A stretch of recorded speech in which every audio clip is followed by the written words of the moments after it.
Ano, Ibe? Abala ka ba ngayon? Hindi naman po, Nay. Bakit po? Nakausap ko kasi ang mga kapatid ko at pinsan. Tinatanong nila kung okay lang daw ba dito sa bahay ganapin ang family reunion natin. Ano po ang sagot nyo? Hindi naman siguro kayo pumayag, no? Pumayag ako kaya nga gusto kitang makausap para sa preparasyon. Bakit po kayo pumayag? Nay naman, bakit dito sa atin? Bakit hindi? Lagi na lang nga sa kanila ginagawa ang reunion Nakakaya naman na tumanggi ako. Ngayon lang naman sila humiling. Alam nyo naman na hindi biro ang mag-asikaso ng mga reunion Pumayag pa talaga kayo na dito ganapin? Huwag kang mag-alala, hindi kita aabalahin. Kukuha na lang ako ng makakatulong ko sa lahat ng gagawin. Hindi lang naman yun ang inaalala ko Ang daming tao ang pupunta dito. Ano ngayon? Mga kamag-anak naman natin sila. Hindi naman sila basta ibang tao. Saka ano bang inaalala mo? Na baka magkita kayo ni Dindo? Akala ko ba matagal mo nang nakalimutan ang nangyari. At tanggap mo ng asawa na siya ng pinsan mong si Veli.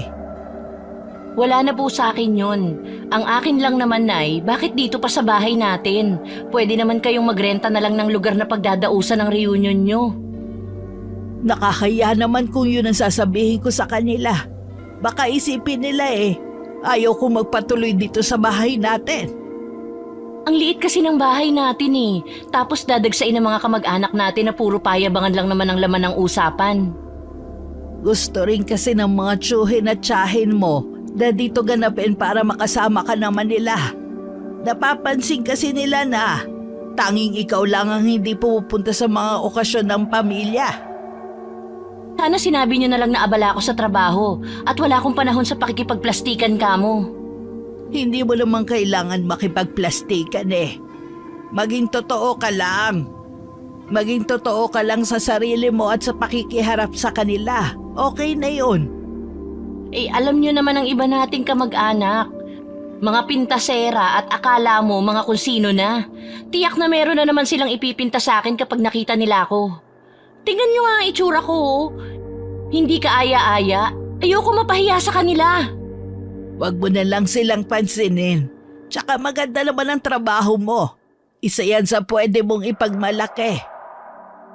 Hay, sana po hindi niyo pagsisihan na pumayag kayo na dito sa bahay ganapin ang reunion. Mula nang malaman kong sa bahay gaganapin ang reunion, hindi na ako mapalagay. Sa 1 buwan pa naman yun pero pakiramdam ko ang bilis ng mga araw. Hindi tuloy ako makapag-focus sa ginagawa ko. Maganda naman ang trabaho at malaki ang sahod ko bilang virtual assistant. Sa bahay lang din ako nagtatrabaho. At madalas nag-uumpisa ng 1:00 ng madaling araw hanggang 8:00 ng umaga. Kaya madalas tulog ako sa araw. Gumigising lang ako sa hapunan. May 3 taon na rin ako sa trabaho ko. At masasabi kong kontento na ako sa ganitong buhay. 3 kami magkakapatid at ako ang panganay. Ang sumunod sa akin na lalaki ay may sarili ng pamilya at sa probinsya ng napangasawa nakatira. Ang bunso naman na babae ay nung nakaraang taon lang ikinasal at kasalukuyang nagdadalang tao. Ang ama naman namin ay 10 taon nang namayapa. Kami na lang ni nanay ang magkasama sa bahay. At ang alaga kong asong si Blackie. Isang aspin na napulot ko nun sa daan nung tuta pa ito. Isa pa sa bumabagabag sa akin na hindi ko masabi-sabi kay inay ay yung makikita ko na naman si Dindo at ang pinsan ko na napangasawa niya. Sa sarili ko lang maaamin na hanggang ngayon, apektado pa rin ako sa ginawa ng dalawang yon. Kami talaga magkasintahan nun ni Dindo. Nagpaplano na rin kami na lumagay sa tahimik.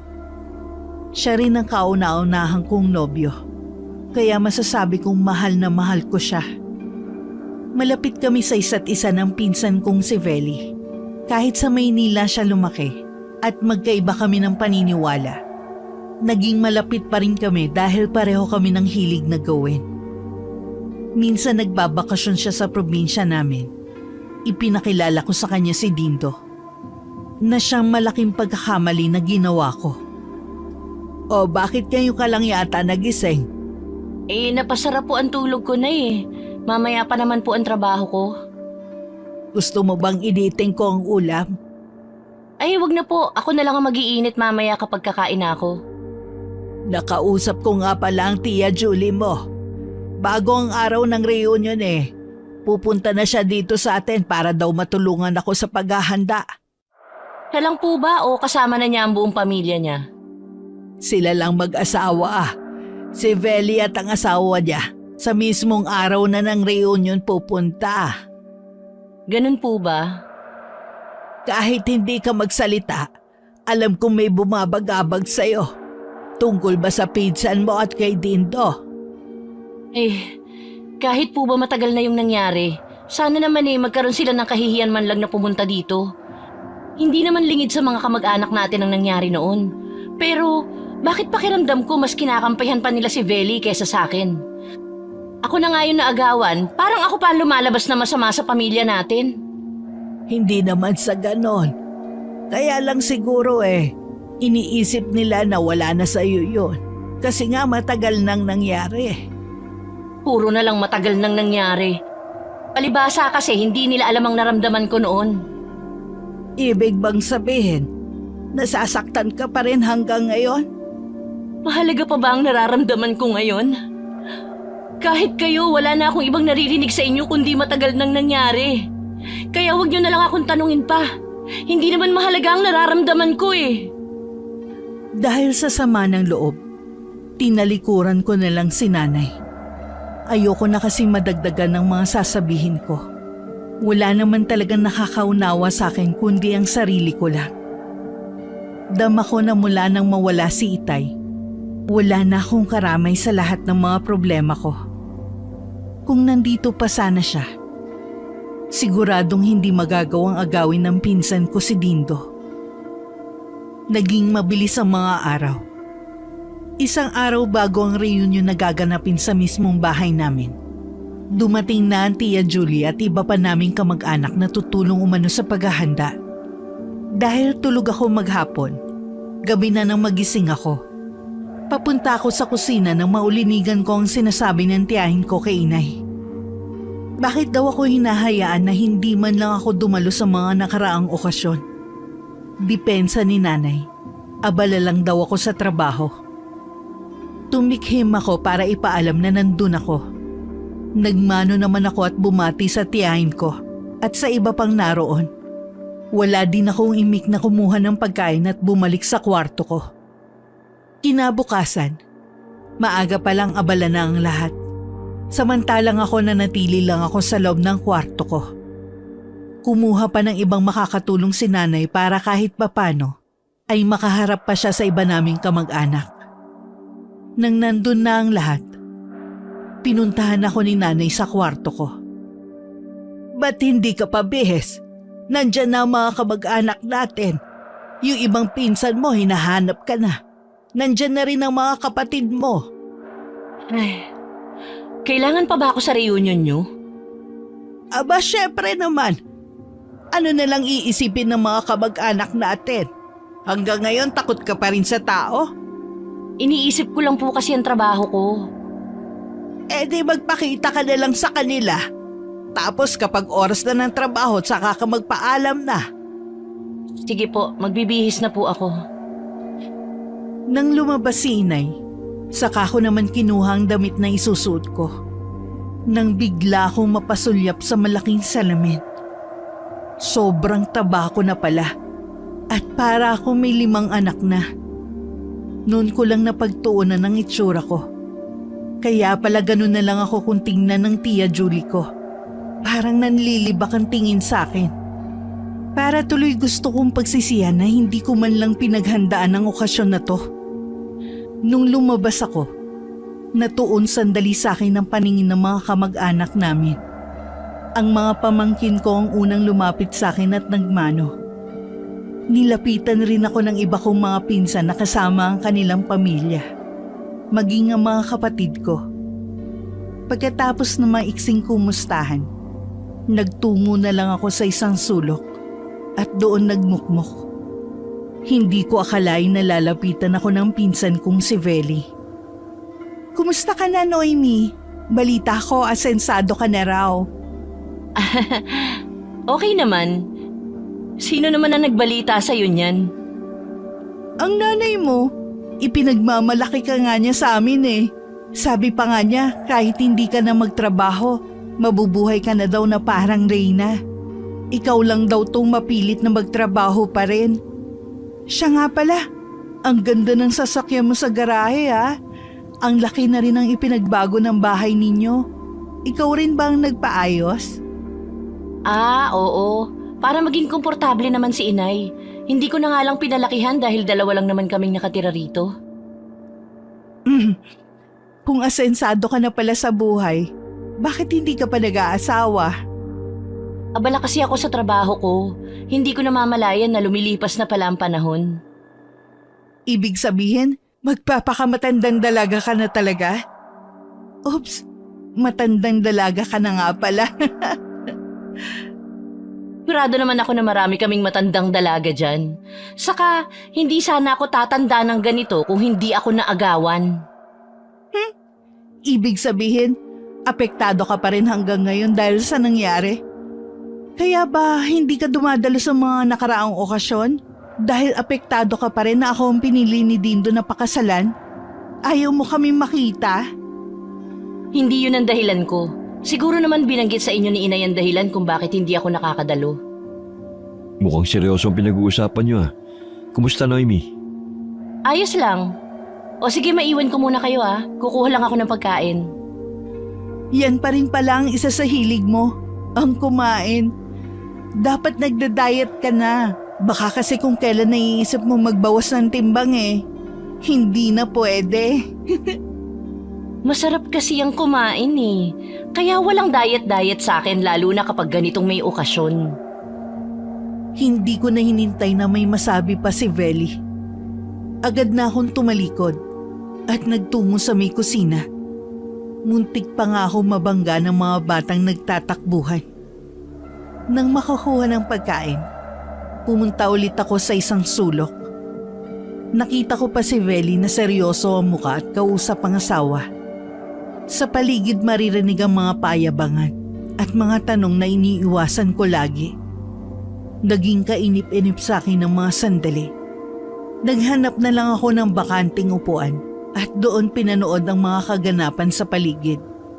Hindi ko inaasahan na lalapitan ulit ako ni Dindo. Seryoso ang mukha niya na naupo sa tabi ko. Nagsumbong sa akin si Veli. Bakit kailangan mo siyang pagsalita ng masama? Ano ba pinagsasasabi mo? Hindi mo pa rin ba matanggap hanggang ngayon ha? Nang pinsan mong pinili ko? Huwag mo nga ungkatin pa ang nakaraan. Ikaw tong hindi makalimot-limot eh. Yung asawa mo ang lumapit sa akin at kung ano-ano ang inusisa. Sinagot ko lang naman ang mga tanong niya sa akin. Wala akong sinasabi na masama sa kanya. Maliban na lang kung gumagawa na naman siya ng kwento para pasamain ako. Kilala ko si Veli. Hindi niya gagawin yun. Ako, hindi mo kilala na hindi ako ganong klase ng tao? Malay ko ba kung nagbago ka na? Hindi ako nagbago kahit kailan. Ang pakiusap ko lang, huwag mong pasamain ang loob ng asawa ko. Baselan siya magbuntis. Siguro naman alam mong ilang beses na siyang nakunan. Siguro karma na yan sa inyo. Sa pananalita mo, parang natutuwa ka pa sa nangyari sa pinsan mo.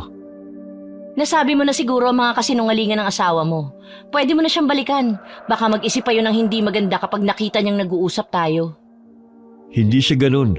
May tiwala siya sa akin. Nasundan ko pa ng tingin ng papalayong si Dindo hanggang makabalik siya sa tabi ng pinsan ko. Nahuli ko pa ang masamang tingin ni Veli at nanguuyam ng ngiti. Maging ang iba naming kamag-anak, iba ang ibinabatong tingin sa akin. Hindi na ako nakatiis. Nilapitan ko na si inay at nagpaalam na papasok na ng kwarto ko. Dinahilan ko na lang ang trabaho. Hinila niya muna ako sa isang tabi at kinausap. Ayos ka lang ba, anak? Oo naman, Nay. Nakita ko kasing nilapitan ka at kinausap ng pinsan mong si Veli. Tapos si Dindo naman. Ano naman ang sinabi nila sa'yo? Saka ko na lang po ikukwento sa inyo. Salamat nga po pala, Nay. Para saan ang pasasalamat mo? Dahil sa mga sinasabi niyo sa kanila. Alam ko po na gusto niyo lang ako ipagmalaki sa kanila. Pero sana hindi niyo na isinama ang sasakyan ng kapitbahay natin. Wala naman tayong sasakyan pa eh. Hayaan mo na. Hindi naman nila alam na nakikiparada lang ng sasakyan ng kapitbahay natin eh. Saka ginawa ko yon para hindi ka nila maliitin. O ano-ano kasi ang mga sinasabi nila laban sa'yo eh. Papayag ba naman akong maliitin ka nila? Salamat po. Malaking bagay sa akin ang ginawa niyo. Sa totoo lang nanliliit ako sa sarili ko. Tapos puro pa panghahama ka natatanggap ko sa paligid. Akala niyo ba hindi ko ramdam ang panglilibak nila sa akin? Alam ko naman yun eh. Pasensya ka na anak. Ngayon ko lang nakita ang ibang ugali ng mga kamag-anak natin. Parang gusto kong magsisi na pumayag na dito ganapin ang reunion natin.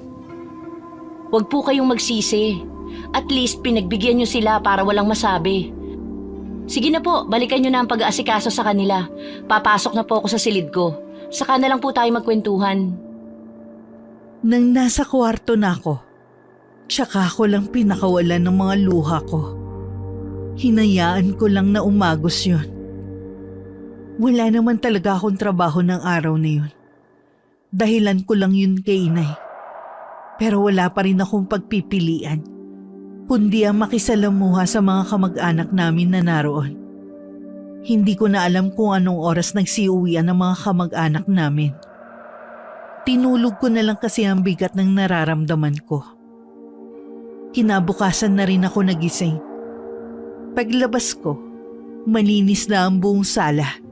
Naabutan ko si nanay sa kusina. Umalis na po lahat ng bisita? Oo, kagabi pa. Halos sabay-sabay silang umalis. Kahit ang mga kapatid mo, umalis na rin kasi may pasok pa sa eskwelahan na trabaho. Sana naman, Nay, kung may gaganapin na okasyon, wag na dito sa atin. Hindi na nga, iha. Kahit may mga inupahan kasi kung makakatulong ko, nakakapagod pa rin pala. Sabi ko na sa inyo hindi biro ang mag-asikaso ng reunion. Oo nga pala.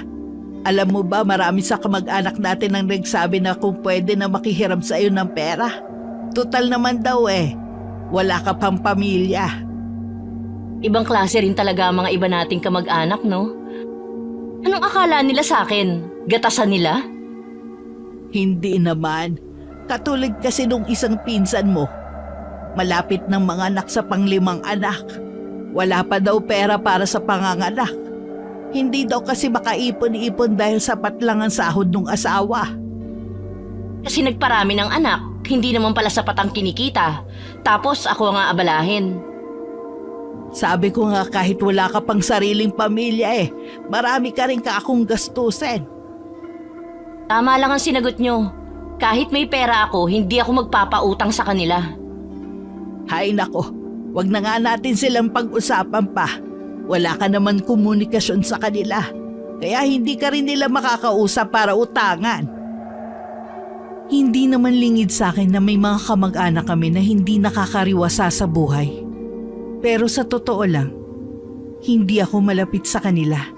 At kahit sa mga kamag-anak ng tatay ko. Madalas sabihin noon sa akin, lagi akong takot sa tao. Kaya siguro iilan lang ang mga naging kaibigan ko. Hanggang sa edad kong ito, hindi na nadagdagan ng mga kaibigan ko.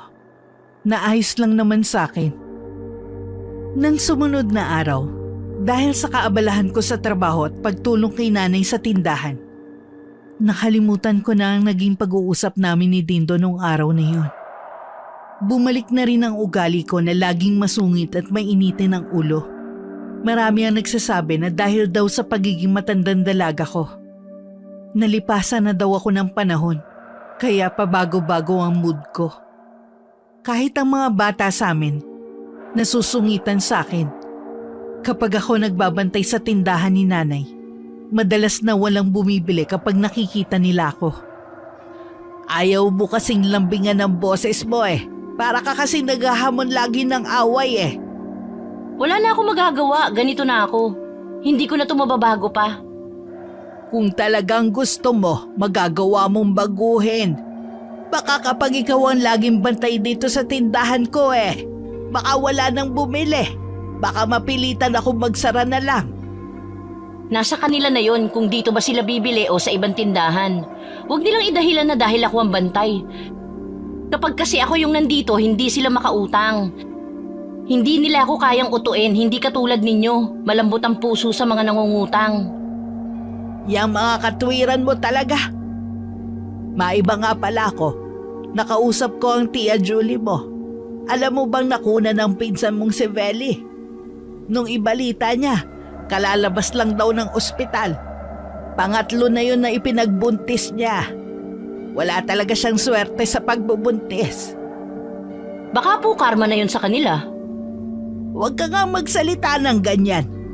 Alam mo ba sa tono ng tiyahin mo? Parang ikaw ang sinisisi niya kung bakit nakuna ng anak niya. Ho? Bakit naman po ako? Tsaka wala po akong pakialam sa anak niya.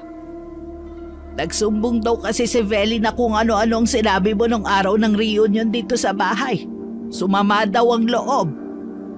Kapal naman ang mukha niya para gawan ako ng kwento. Sinagot ko lang naman ang mga tanong niya eh. Ewan ko ba sa mag-inang yon? Parang ngayon ko lang nakikilala ang tunay na ugali. Nag-aalangan tuloy akong dalawin sa bahay nila si Veli. Baka mamaya kung ano-ano na naman ang sabihin.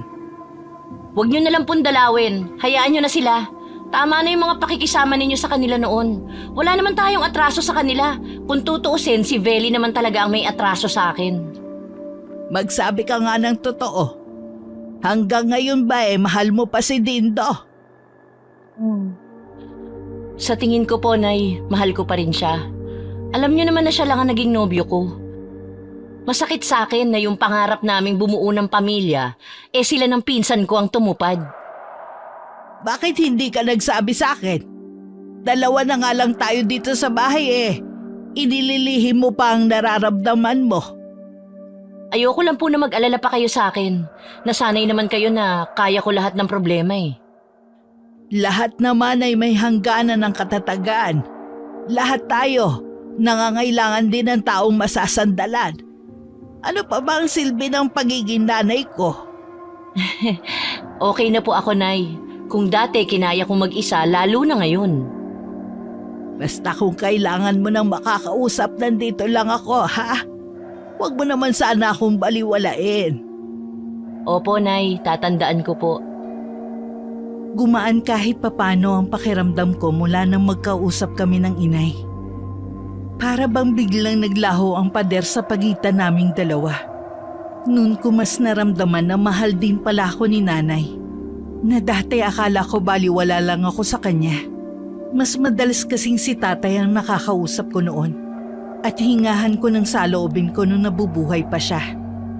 Nang sumunod na araw, aksidente kami nagkita ni Dindo nang minsan galing ako sa simbahan. Nagsisimba ka pa pala? Oo naman. Tingin mo naman sa akin, nawala na ng pananampalataya mula nang iniwan mo? Nabalitaan mo na ba yung nangyari kay Veli? Oo, at balita ko, ako ang sinisisi niyo sa nangyari sa kanila. Ibang klase rin kayo, no? Nananahimik ako, bigla niyo ako isasali sa problema niyo. Mula kasi nung reunion, sumama na ang loob ng asawa ko. Masyado niyang dinibdib ang mga sinabi mo. Kaya hindi mo kami masisisi. Talagang pinaninindigan niya ang mga kasinungalingan niya, ha? Hindi na mahalaga kung sino nagsasabi sa inyo ng totoo. Wala na din naman ang anak namin eh. Mauna na ako. Marami pa kasi akong gagawing trabaho. Mabuti ka pa, may magandang trabaho. Bakit? Di ba maayos naman ang trabaho mo? Matagal na akong palipat-lipat ng trabaho. Mula nung nagsama kami ni Veli, hirap na ako sa trabaho. Nung una, natanggal ako. Mula noon, nahirapan na ako maghanap ng trabahong malaking sahod. Sa tulong lang ng ama niya, kaya ako may trabaho ngayon. Pero hindi sapat sa amin. Siguro karma na yan sa'yo. Siguro nga. Baka meron kang alam na pwede kong apply na trabaho. Kailangan ko lang talaga, Noemi. Sa totoo lang naaawa ako sa'yo. Pero mas nakakaawa ako kung tutulungan pa kita pagkatapos ng mga ginawa mo sa akin. Saan ka ba kumukuha ng kapal ng muka? Nagbabaka sakali lang naman ako eh. Huwag ka magalit. Pagtiyagaan mo na lang ang trabahong meron ka. At least meron kayong pinagkukuhanan. Isipin mo na lang na maswerte ka pa rin kumpara sa iba na wala talaga mapagkuhanan. Isa pa, pinili mo ang ganyang klase ng buhay. Hindi ko na hinintay na makasagot pa si Dindo. Agad na rin ako umalis. Nang lingunin ko siya, malungkot siyang nakasunod ng tingin sa akin. Pagdating sa bahay, nadatnan ko ang Tia Julie na paalis na rin. Kahit nagulat, nagmano pa rin ako sa kanya. Wala siyang imik hanggang makaalis. Nasundan ko na lang siya ng nagtatakang tingin. Ano pong ginagawa ng Tia Julie sa atin? May pinuntahan daw siya sa malapit dito. Kaya dumaan na rin dito sa atin. Yun lang ba? Wala siyang ibang sinabi? Di ba galit siya sa akin? Ang totoo niyan, binanggit nga niya ang tungkol sa'yo. Pero pinagsabihan ko siya. Kung siya ka ako ay may respeto sa akin bilang pinsan niya. Wag na wag ka ako siya magsasalita ng hindi maganda tungkol sa'yo. Ayun, umiyak na at nagkwento. Hirap na daw siya. Kung kani-kanino na nga daw siya nangungutang eh. Pinahiram ko ng konting halaga. Kaya pala parang maamong tupa. Ano pa pong ikinuwento niya? Ayun nga, puro kamalasan na lang daw ang nararanasan nila. Hanggang ngayon daw baon pa rin sila sa mga utang. Pakiramdam daw niya nagsimula ang kanilang kamalasan nang dumating si Dindo sa kanilang pamilya. Baka po nagkataon lang. Marami pa siyang ikinuwento na mahirap daw ipaliwanag. Maliban sa mga kamalasan nila, sunod-sunod din ang pagkamatay ng mga kamag-anak ng asawa niya. Lahat daw yun ay kasama sa kasal ni Navelli at Dindo. Baka daw malas ang kasal nung dalawa. Sorry Nay ha, natawa lang ako. May sira na ata sa ulo si Tia Julie kung ano-ano na kasi mga sinasabi. Nakakapagtaka naman kasi na maigi ang buhay nila noon. Tapos bigla silang maghihikahos ngayon. Minsan puntahan mo ang bahay nila at ikaw na mismo ang humusga sa buhay nila ngayon. Karma na po siguro yun sa kanila. Di po ba dati minamata nila tayo? Pati mga kapatid niya ay nakikisali din sa pangmamaliit sa atin. Sa bagay nga, sa dami nga ng hindi magagandang ginawa nila sa atin. Pagkatapos nga yung ginawa ni Veli sa'yo. Sobrang lapit niyo pa noon. Hindi man lang isinaalang-alang ang mararamdaman mo. Malamang din, sinulsulan niya ang nanay niya. Kaya tama lang yung nangyayari sa kanila ngayon. Baka sakaling magising sila. Kaya din siguro na ipinilit na dito ganapin ang reunion ng pamilya natin para makita ang buhay natin. Pabuti na nga lang, unti-unti mo na ipagawa itong bahay. Sila ngayon ang napahiya. Marami pa kaming nalaman ni Nanay sa tunay na kalagayan ng pamilya ng Tia Julie ko. Matagal na pala silang naghihirap. Pero ayaw lang ipaalam sa iba naming kamag-anak. Akala siguro nila na ganun pa rin ang buhay namin. Nakalimutan nila na bilog ang mundo. Hindi habang buhay kami ang nasa ilalim. Nang sumunod na mga araw, bisita ko naman si Veli sa bahay. Dahil hindi pa naman oras ng trabaho ko, hinarap ko muna siya dahil sabi ni Nanay, ako ang gustong makausap. Nang magkaharap kami, hindi ko ipinahalata ang gulat ko nang makita siya. Mukha kasi siyang kalansay dahil sa kapayatan at kita na rin ang buto sa kanyang leeg. Matamis siyang ngumiti sa akin. Naginantihan ko lang ng pilit ng ngiti. Napatingin pa ako sa kwintas na suot niya. Hugis paru-paro kasi yun na may maliliit na bato sa mga pakpak. Oo, anong masamang hangin na nagdala sa'yo rito? Ang totoo niyan may kailangan kasi ako sa iyo Pabor ba? Oo sana, kung ayos lang. Pagkatapos ng mga sinabi mo sa akin ng reunion at mga sinabi ni Dindo sa akin, hihingi ka sa akin ngayon ng pabor? 2 buwan na nakakalipas. Hindi mo pa rin ba nakakalimutan? Mahirap kasing makalimot. Humihingi ako ng dispensa. Medyo tuliro lang kasi ko nun eh. Alam mo kasi ganun kapag buntis. Ah, ganun ba? Yung kapatid ko buntis din eh, pero hindi naman laging tuliro. Oo, sana kalimutan mo na yun. Alang-alang sa pagiging magpinsan natin. Bakit nung inagaw mo sa akin si Dindo, hindi mo naisip na isaalang-alang ang pagiging magpinsan natin? Eh di lumabas din ang totoo. Hanggang ngayon galit ka pa rin sa akin at hindi ka pa nakakalimot. Matagal na akong nakalimot. May mga pagkakataon lang talaga na naaalala ko, lalo't may nagpapaalala. Ang mabuti pa aalis na ako. Mali yata yung pumunta pa ako dito. Sandali, maganda ang kwintas mo. Kanino galing? Ah, ito ba? Regalo sa akin nung kasal namin. Maganda. Bagay sa'yo. Nang umalis ang pinsan ko, napaisip ako na malalim. Bigla rin ako napangiti. Hindi ko akalain na aabot ng ilang taon ang paghihiganti ko. Walang nakakaalam nun kundi ako lang.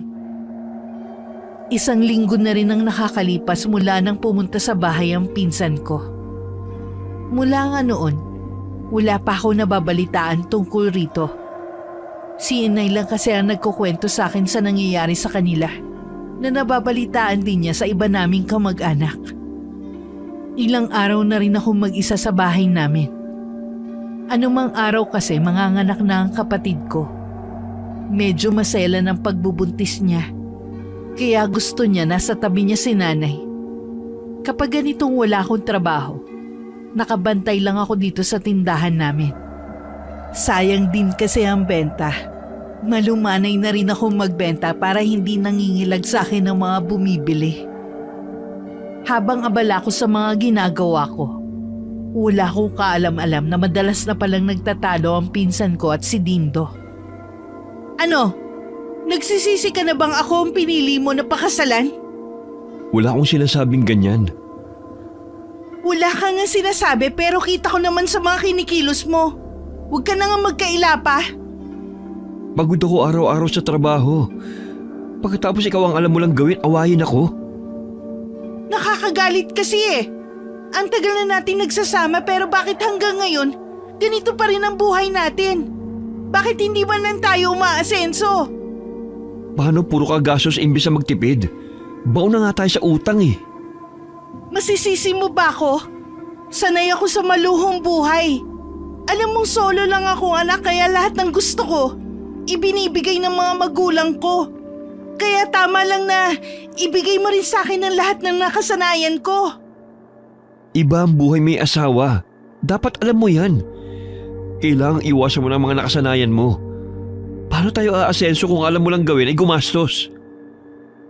Ang gawin mo kasi, maghanap ka ng trabaho na may malaking sahod para guminhawa ang buhay natin. Ay ewan, ang layo mo talaga kayo. Kanino? Kay Noemi ba ha? Wag mo nga akong maikumpara sa balyenang yun. Pwede ba tama na? Hindi ka ba napapagod? Sa araw-araw na lang na ginawa ng Diyos, puro na lang tayo away. Kasalanan mo ang lahat ng to eh. Ayaw mo kasi kung pakinggan. Oo na, kasalanan ko na. Lagi naman kasalanan ko eh. Sana kung alam ko lang na ganito magiging pagsasama natin, hindi ka pipiliin ko. Napatulala na lang ang pinsan ko sa narinig niya sa kanyang asawa. Hindi makapaniwala na magagawa yung sabihin sa kanya. Para siyang kandilang nauupos na naupo na lang sa gilid ng kama nilang mag-asawa habang pinipigilang maiyak. Samantalang si Dindo, nagpahangin muna sa labas ng bahay. 1 taon lang naging masaya ang kanilang pagsasama ng asawa. Pagkalipas nga lang ng 1 taon, sunod-sunod ng kamalasan ang nangyari. Magkakasunod na namatay ang kamag-anak ni Dindo at mga kaanak din ng pinsan ko sa kanyang ama. Noong una, Inakala ni Dindo na nagkataon lang. Pero hindi nagtagal para bang napagtanto niya na parang ang minamalas sila. Lalo't naging hirap sila sa pera at maging ang mga biyanan niya ay naghikahos din sa buhay. Tila ba pati sila nadamay sa kamalasan nila.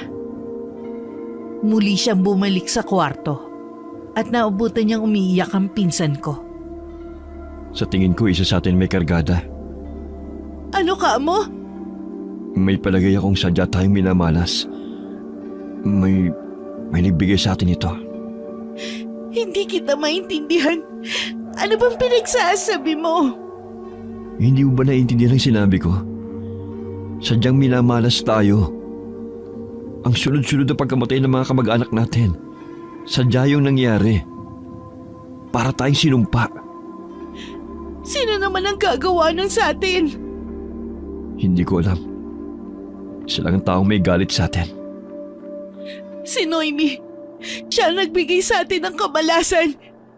Anong gagawin natin? Hindi ko pa alam. Pero kung siya nga, siya lang ang nakakaalam kung paano mawawala sa atin ang sumpang ito. Huwag mo munang banggitin sa mga magulang mo hanggat hindi tayo nakakatiyak. Bakit hindi? Paano tayo makakahingi ng tulong kung hindi natin sasabihin sa kanila? Kahit sigurado na tayo, wala pa rin tayong ebidensya. Tsaka, hindi ganun kadali na mag-akusa ng ganitong bagay. Walang basta-basta maniniwala sa atin. Baka mapagkamalan pa tayong baliw. Ang babaeng yun, humanda talaga sa akin ng balyenang yun. Sangkulto kaya siya sumanib para magkaroon ng ganong kapangyarihan para sumpain tayo. Kung tutuusin, malaki ang kasalanan natin sa kanya. Niloko natin siya. Ano? Binabagabag ka na ng konsensya mo? Matiim lang tinitigan ni Dindo ang pinsan ko. Hindi na siya ulit nagsalita pa. Sa loob ng ilang araw, pareho silang balisang mag-asawa. Parang gusto nang mabaliw ng pinsan ko sa kakaisip kung may kinalaman nga ba ako sa nangyayaring kamalasan nila. Sa kabilang banda, masaya naman ako sa nangyayari sa kanila. Pero aaminin kong hindi pa ako kontento sa paghihirap nila. Habang tumatagal kasi, lalo kong mas nararamdaman ang kagustuhan kong gantihan pa sila. Nang araw na yon pinuntahan ko si Tia Ising sa bahay niya. Naabutan ko ang matandang babae na nagwawali sa maliit nitong bakuran. Agad niyang iminuestra na pumasok ako sa loob ng bahay nito. Pinauna ko muna siya bago ko humakbang papasok. Pasensya na po, Tia, kung ngayon lang ako nakadalaw. Marami din po kasi akong ginagawa eh. Kumusta na pala ang inay mo? Nasa bahay po siya ng bunso kong kapatid. Ilang araw na lang po kasi manganganak na siya. Gusto ko na nga pong banggitin sa kanila ang tungkol sa inyo eh. Mabuti nang hindi nila malaman ang tungkol sa akin. Wala rin namang magbabago eh. At least alam po nila na may buhay pang kapatid si Itay.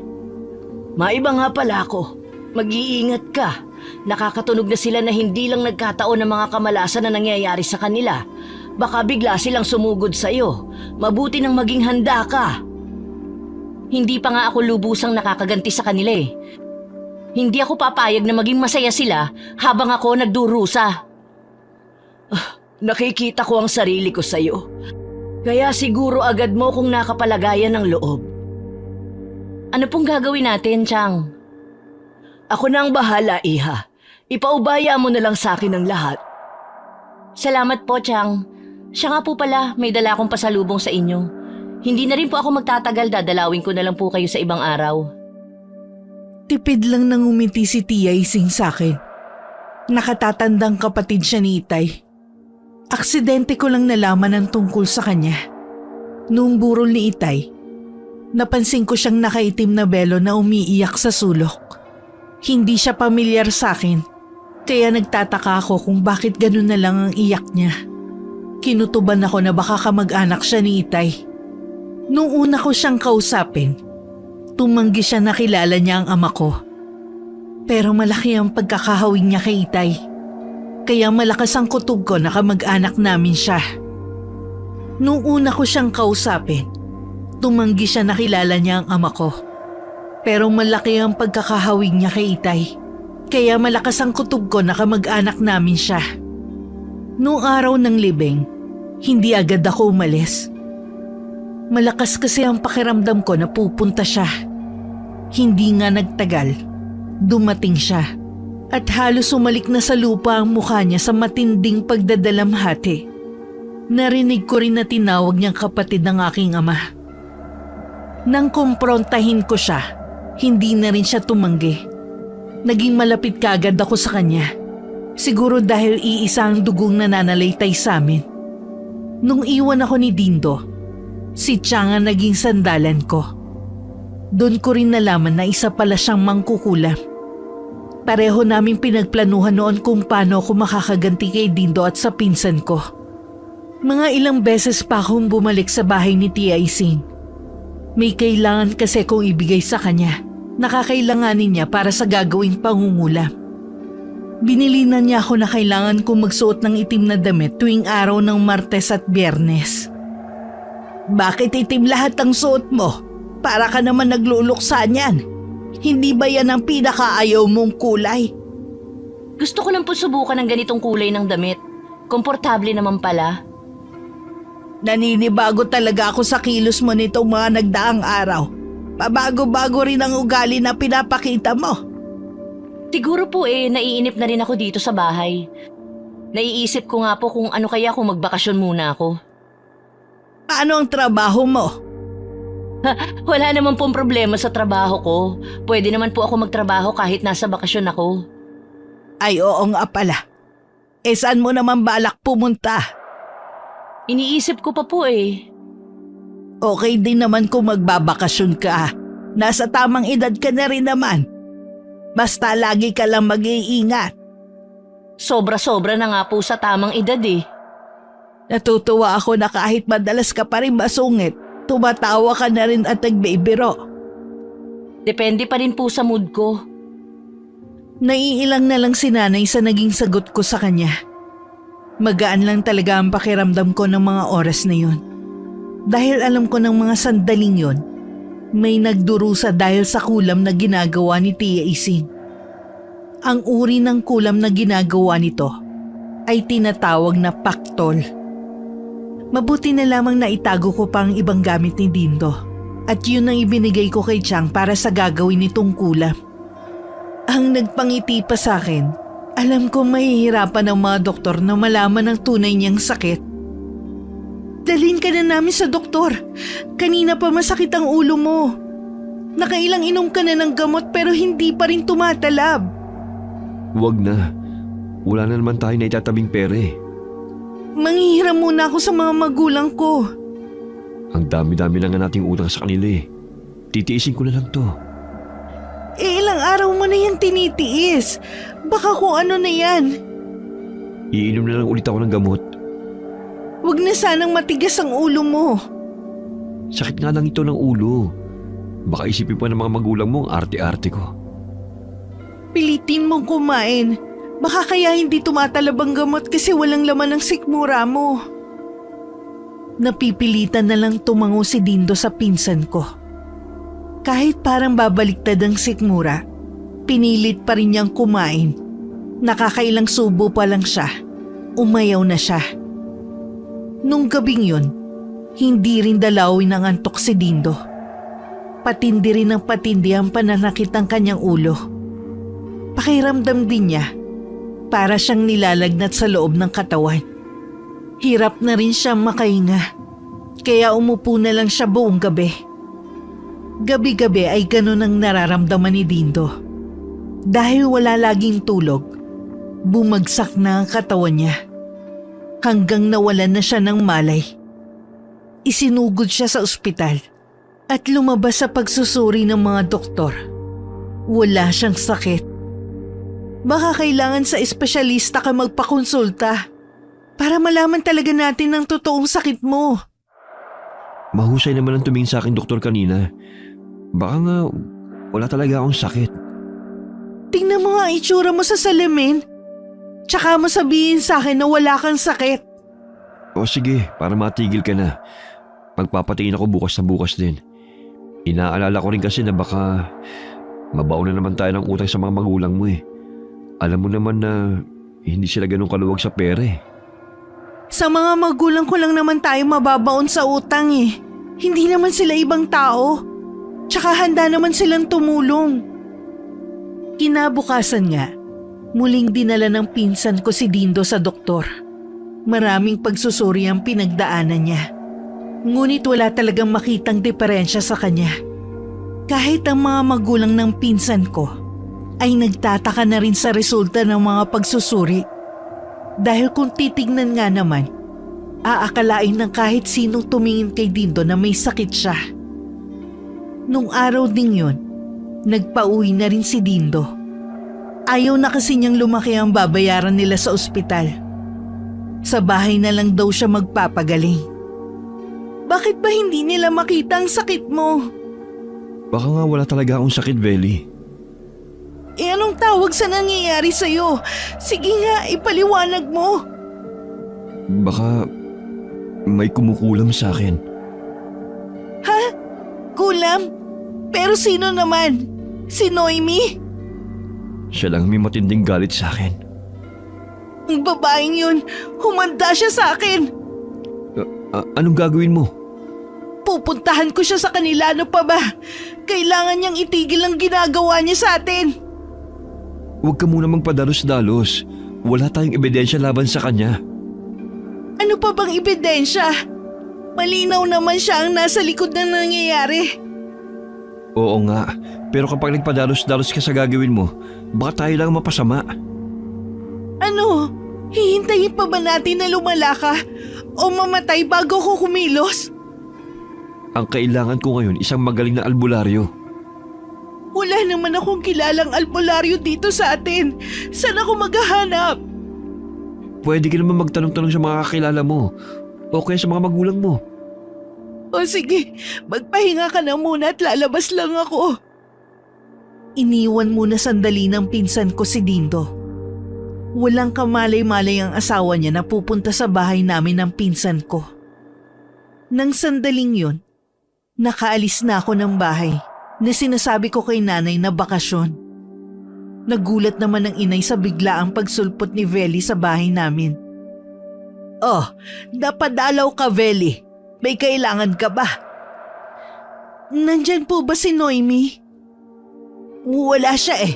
Kaaalis lang niya kanina. Saan po siya nagpunta? Plano niya magbakasyon sa malayo. Baka matagalan din siya.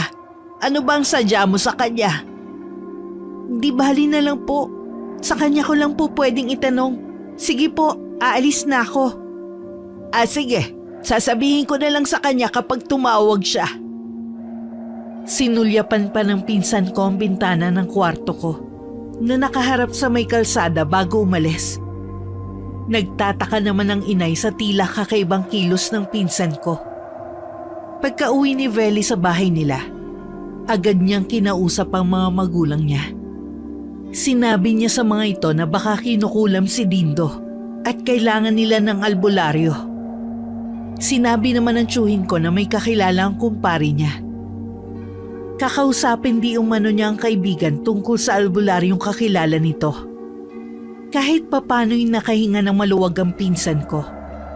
Ngunit ang sinasabi ng ama ni Veli na albularyo ay may 1 taon na palang yumao. Sa ilang araw din na paghihintay, lalong lumalala ang kondisyon ni Dindo. Makailang beses din nilang isinugod ito sa ospital. Ngunit hindi talaga lumalabas sa mga pagsusuri ang sakit nito. Nawawala na ng pag-asa ang pamilya ng pinsan ko. Pero buti na lang, nakahanap sila ng albularyo. Pero kailangan pa nilang ibiyahe ng malayo ito papuntang probinsya. Hindi daw kasi maaaring umalis ang manggagamot dahil marami din itong ginagamot sa lugar nila. Nasa biyahe na sila ngayon. Anong gagawin natin, Chang? Huwag kang mag-alala. Walang magagawa ang kahit na sinong manggagamot para lunasan ang sakit ni Dindo. Hindi nila malalaman na ang kargadang nagpapahirap sa kanya ay nasa mismong asawa niya. Mauubos lang ang pera nila pero hindi gagaling si Dindo. Tama lang sa kanila yun. Magdusa sila habang buhay. Nararamdaman ko ang bigat dyan sa dibdib mo. Gusto ko kapag nakaganti ka na sa kanila, harapin mo naman ang buhay mo. Hindi pa naman huli ang lahat para humanap ng bagong pag-ibig. Malabo na po yun. Sa edad kong ito at itsura, wala na pong magkakagusto pa sa akin. Ayoko lang na matulad ka sa akin. Mag-isang tumanda. Huli na nang mapagtanto kung malungkot pala ang mag-isa. Ngayon po na nandito na ako, hindi na po kayo mag-iisa pa. Nagpapasalamat nga ako at dumating ka sa buhay ko. Buo mo kong tinanggap na walang pag-aalinlangan.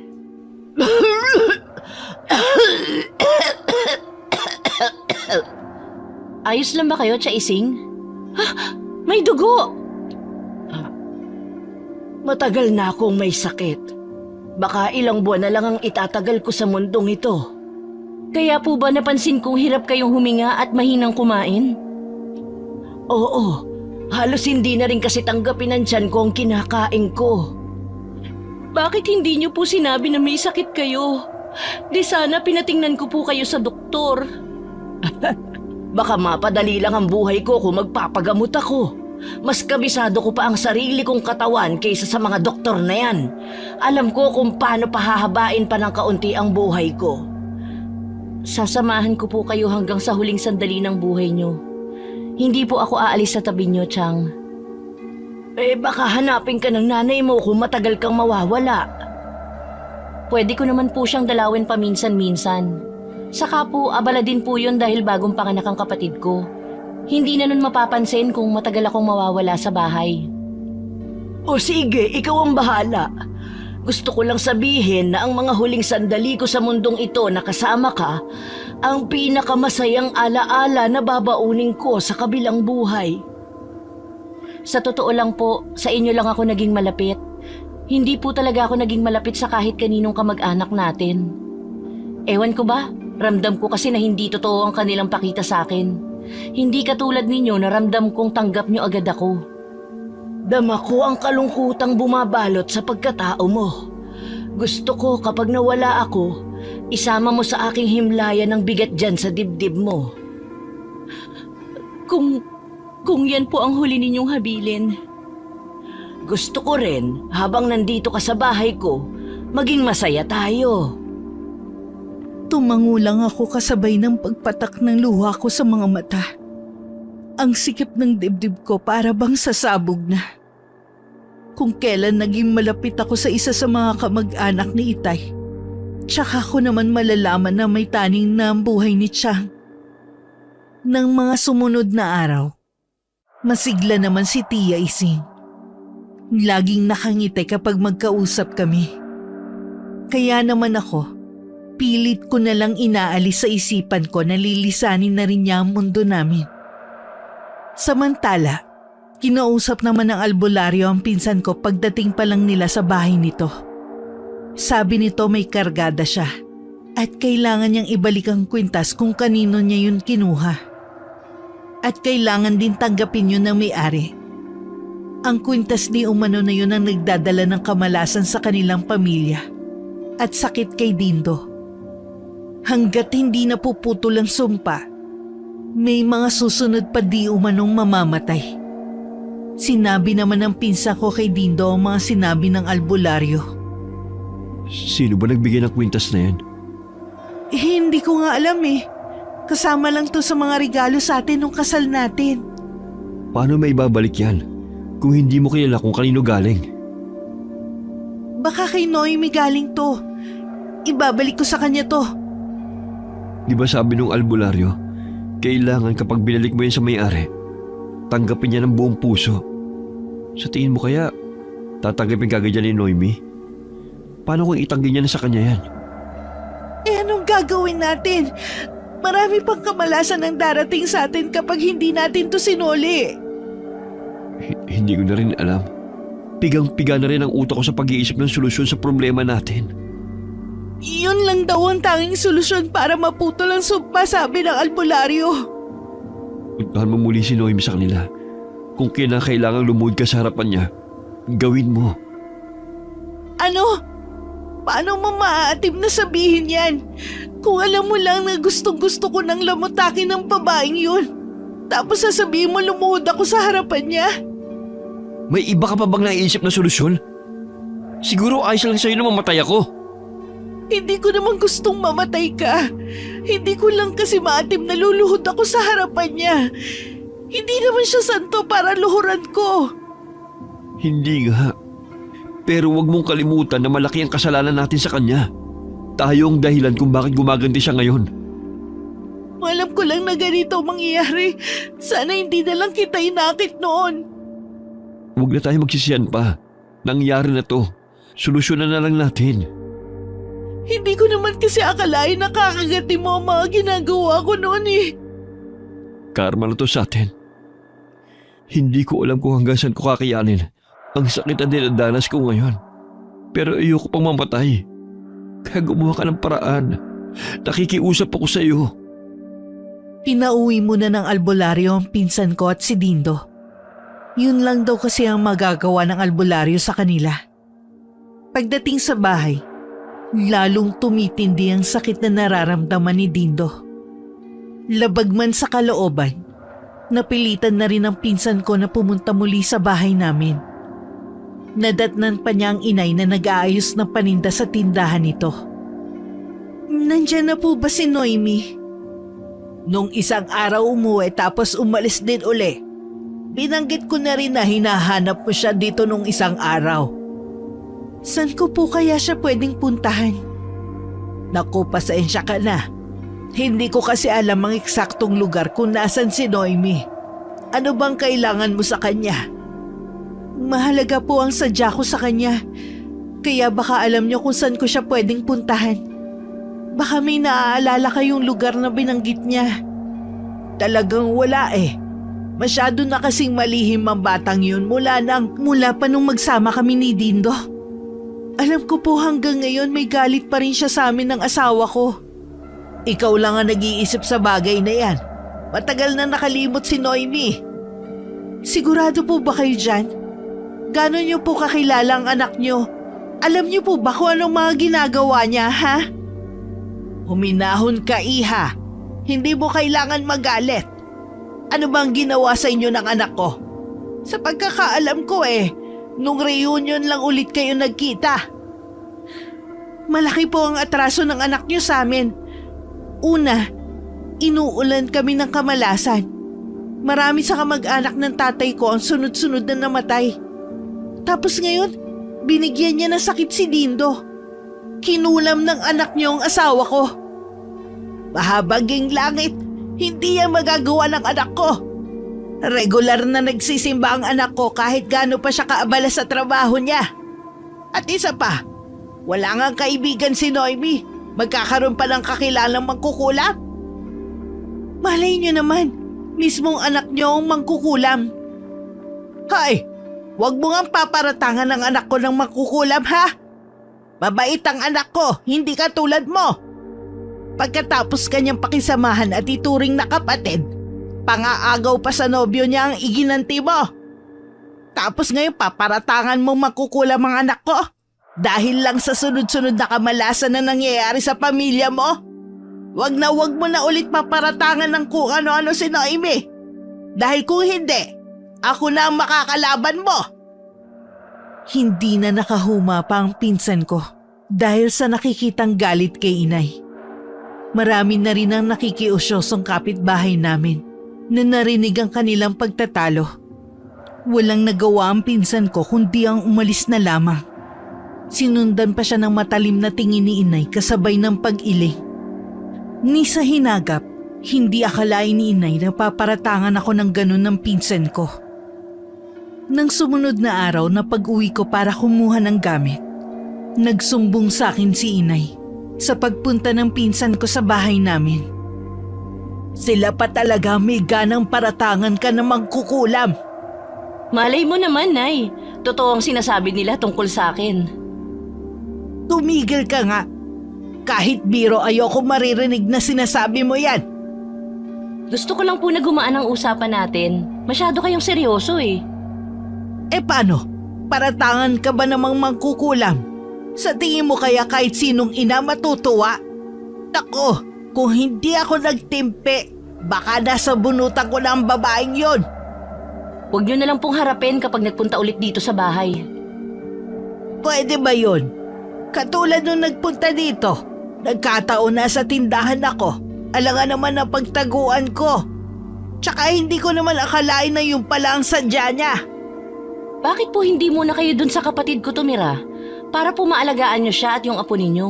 Lalo na po laging nasa malayo ang destino ng asawa. Gusto ko sana, kaso paano ka? Itong tindahan, sino ang magbabantay? Madali lang po yan. Pwede nyo naman po isara muna, total sabi nyo matumal ngayon ang benta. Dahil marami nang nagsulputan ng mga bagong tindahan. Saka, baka matagalan pa bago ako umuwi dito sa atin. Isa pa yan sa napansin ko. Mukhang nawiwili ka na sa lugar na inuuwian mo. Sa totoo lang po, Nay, doon ko po nahanap ang kapayapaan. Tahimik po kasi doon, mas nakakapag-focus po ako sa trabaho. Ganun ba? Pero sana umuwi ka pa rin dito sa atin. Hindi magandang tignan na kadalaga mong tao Mag-isa ka lang namumuhay kung saan. Huwag po kayong mag-alala, ilang buwan lang naman po. Babalik din po ako dito sa bahay natin. Malay niyo po, tumigil na si Veli sa panggugulo sa atin. Sana nga maging maayos na ang buhay nila. Kahit papaano naaawa din ako sa kalagayan nila. Pero hindi tamang pagbintangan nila na mangkukulam ka. Dapat naisip nila na karma yun sa kanila. Huwag na po natin silang pag-usapan pa.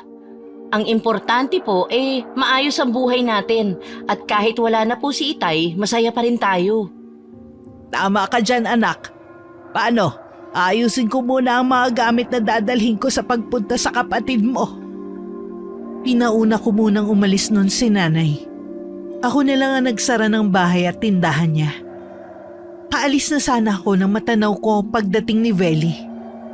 Mabuti na lang hindi niya ako nakita. Agad ako nagtago at sinilip na lang siya sa may bintana. Pasilip-silip siya sa bahay namin at maging sa tindahan. Ilang minuto lang ang tinagal niya bago umalis na rin. Ramdam ko pa rin ang mabilis na pagtibok ng puso ko ng mga oras na yun. Nang matiyak na sarado na ang buong bahay, tsaka naman ako tumalilis ng alis. Ang pinsan ko naman, dismayado na umuwi sa bahay nila. Sapo ang ulo na tila maiiyak na naman. Hindi mo pa rin ba nakikita si Noemi? Kagagaling ko lang sa kanila. Walang tao. Hindi ko alam kung may pinuntahan lang o sadyang umiiwas sila sa akin. Bakit hindi mo sabihin sa mga magulang mo? Para sila makipag-usap sa nanay ni Noemi. Nahihibang ka na ba? Ang alam lang nila baka nakukulam ka. Pero hindi nila alam na si Noemi ang pinaghihinalaan natin. Pinsan pa rin ng aking ina si Tia Tess. Gusto mo bang magkagulo sila? Suwestyo lang naman yun sa akin. Huwag ka na mainis.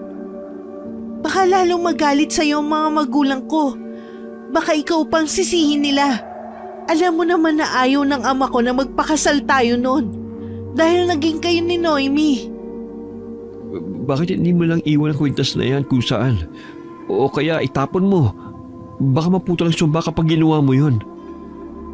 Akala mo ba hindi ko pa yan ginawa? Ilang beses na, Dindo. At lagi lang bumabalik sa akin ang kwintas na to. Totoo ang sinasabi ng albularyo. Kailangan maibalik ito sa totoong may-ari para maputol ang sumpa. Siguro kailangan ko lang tanggapin ang magiging kapalaran ko. Huwag ka nga sumuko.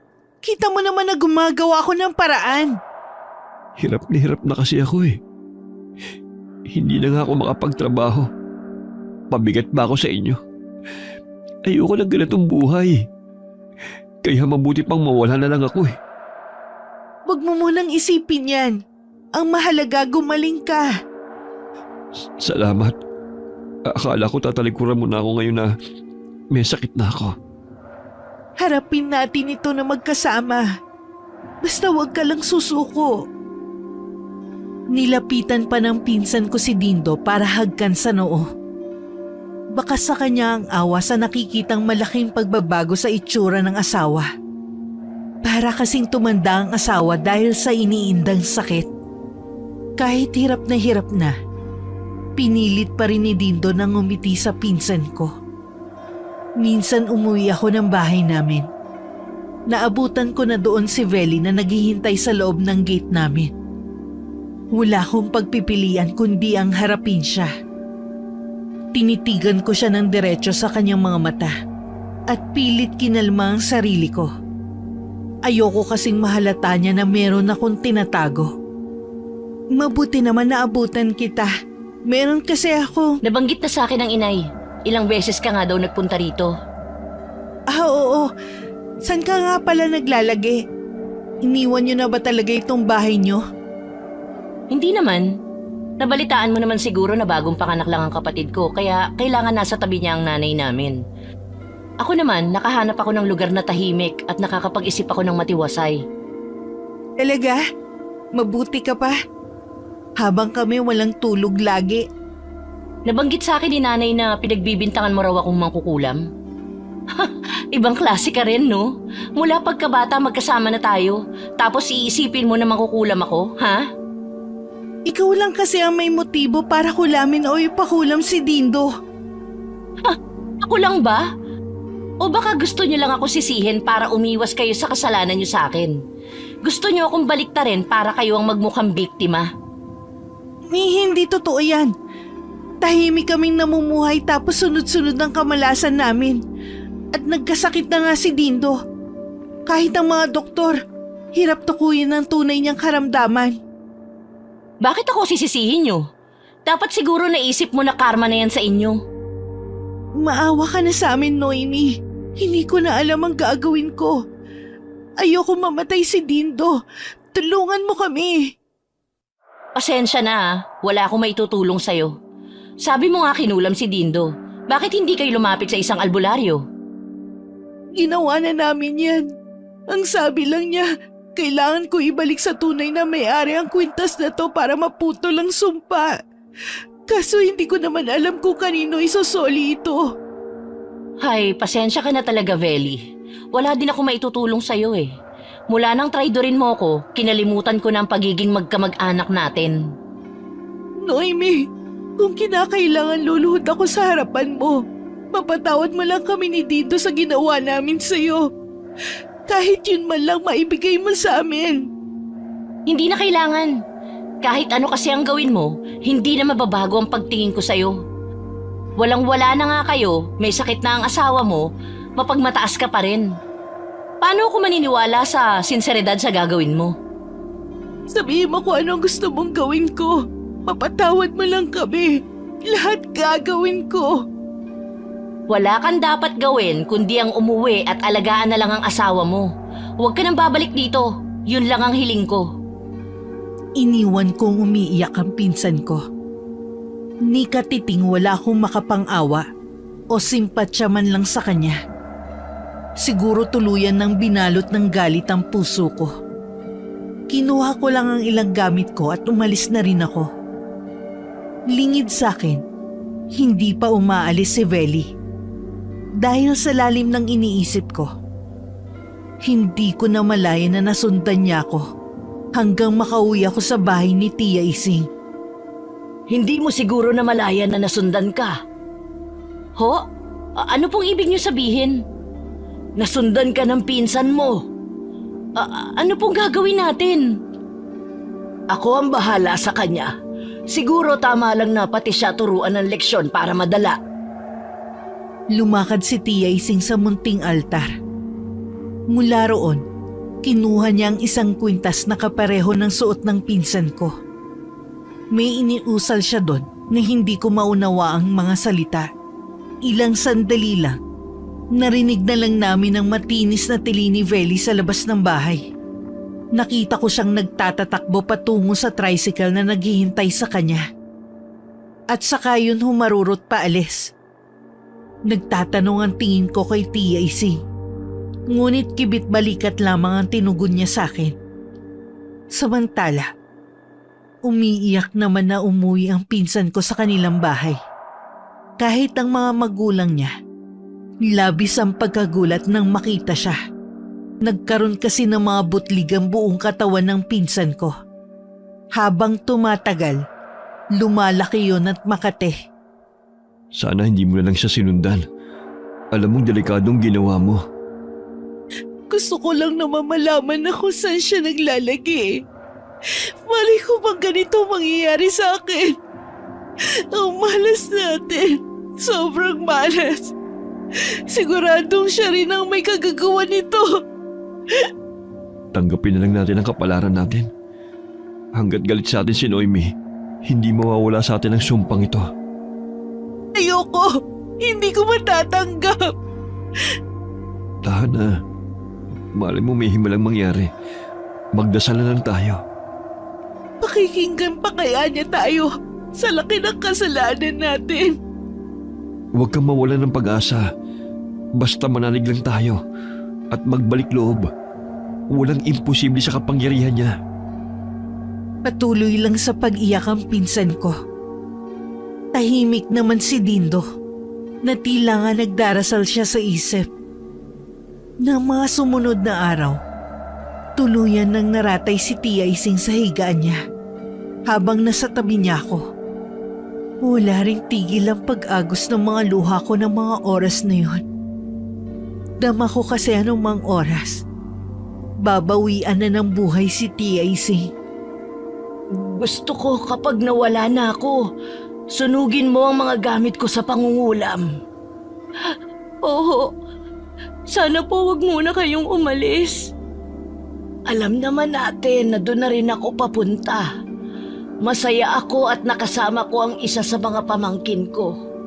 Gusto ko rin na wag mo nang ipaalam pa sa nanay at mga kapatid mo ang tungkol sa akin. Hayaan mo na lang na ikaw lang ang nakakaalam sa akin. Oo, Chang. Sana buksan mo muli ang puso mo sa panibagong pag-ibig. Huwag kang tumulad sa akin na tumandang dalaga. Mas masaya pa rin kung mayroon kang katuwang sa buhay. Yung magigising sa umaga na may katabi. Kasalo sa pagkain at kasama sa pamamasyal. Kapag nawala na ako, ayoko na matagal kang magluluksa sa pagkamatay ko. Harapin mo ang bagong umaga ng may sigla at puno ng pag-asa. Puro tango na lang ang isinagot ko kay Tia Ising. Mula nang hindi siya makatayo sa kanyang higaan, lagi na lang ako nakabantay sa kanya.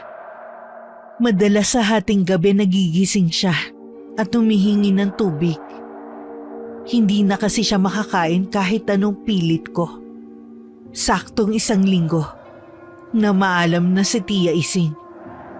Kaya pa siyang namatay habang natutulog. Gaya ng bili niya, agad ko siyang ipinalibing at sinunog ko rin ang mga gamit niya. Pinagiba ko rin ang bahay niya na yari sa kahoy at tabla. Nang makauwi ako sa bahay, dama ko pa rin ang matinding kalungkutan sa dibdib ko dahil sa pagkamatay ni Tia Ising. Pero kailangan kong sundin ang mga bilin niya sa akin. Mula nang bumalik ka parang malungkot ka lagi. Lagi kang nakatingin sa kawalan.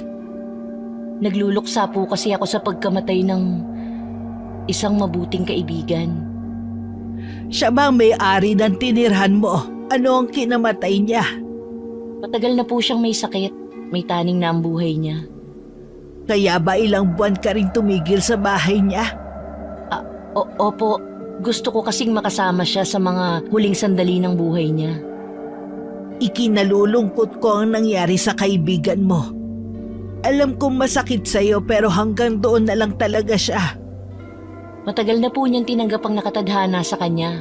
Marami rin ako natutunan sa kanya. Habang buhay ko yung dadalhin sa puso ko. Alam kong nalulungkot ka. Nandito lang ako kapag kailangan mo ng makakausap. Ayoko nang naglilihim ka pa sa akin. Oho. Kumusta na po pala si Bunso at ang baby niya? Okay naman ang kapatid mo. Medyo naninibago lang kasi unang anak.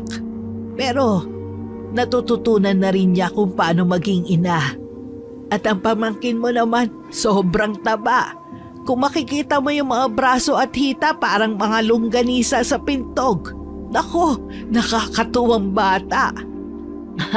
Kaya po pala nawili na kayo doon. Saka po bumata po kayo sa mga apo ninyo. Nako, kapag nakita mo rin ang pamangkin mo, tsak na matutuwa ka rin. Pinapasabi pala ng kapatid mo na dalawin mo naman sila. Huwag ka daw puro trabaho. Oho, kapag okay na po ang pakiramdam ko, dadalawin ko po sila. Gusto ko rin maglaan ng oras sa pamangkin ko eh. Meron pala akong ibabalita sa'yo. Alam mo bang hiwalay na pala si Dindo at Veli? Ho? Bakit daw po? Pinaghiwalay na lang ng mga magulang niya si Veli. Puro na lang daw kasi kamalasan ang nangyayari sa pagsasama nilang dalawa. Puro din kasi sila away. Kasal po sila. Sa mata ng Diyos at sa mga mata ng tao, mag-asawa po sila. Hindi tamang paghiwalayin sila. Yun na nga eh. Kung kailan namang gumaling na silang pareho sa sakit nila, tsaka pa sila naghiwalay. Dapat nga po mas magiging matatag ang kanilang pagsasama dahil sa mga pinagdaanan nila. Pero dahil sa sulsol ng ibang tao, mas pinili pa rin nilang maghiwalay. Mukhang nakalimutan mo na nga ang ginawa nila sa'yo. Kasi akala ko matutuwa ka kapag nalaman mo na naghiwalay na sila eh. Hindi po ako natutuwa. Mas gusto ko na ayusin nila ang pagsasama nila. Humihingi din pala sa atin ng dispensa ang mga magulang ni Veli. Nalaman kasi nila na pinagbintangan ka nun ng mag-asawa. Hiyang-hiya nga sila. Ang dami na daw atraso sa'yo ng pinsan mo. Baka daw mamaya hindi na sila makaharap sa'yo sa reunion. Hindi na po ako dadalo sa reunion nyo. Okay na ako mag-isa lang. Hindi naman po ako mahilig sa ganyang mga okasyon. Ako rin. Ang mga apo ko na lang ang iintindihin ko. Nakakapagod din kasi mag-asikaso ng reunion. Nagtawanan na lang kami ni Inay sa pinag-uusapan namin. Nung mawala si Tia Ising, napag-isip-isip ko na kung gusto ko talagang maging tunay na masaya, kailangan ko nang patawarin ng mga taong nagkasala sa akin. Bago ang araw ng pag-uwi ko sa bahay namin, ang kabiyak ng kwintas ni Tia Ising ay isinama ko na sa mga gamit niyang sinunog ko. Kaya naputol na ang sumpa sa mag-asawa. Sa ngayon masaya akong kapiling ang aking pamilya at kontento ako sa takbo ng buhay ko. Kung magiging katulad ako ni Tia Ising na tumandang dalaga, marahil kailangan ko yung tanggapin ng maluwag sa dibdib ko. Wakas.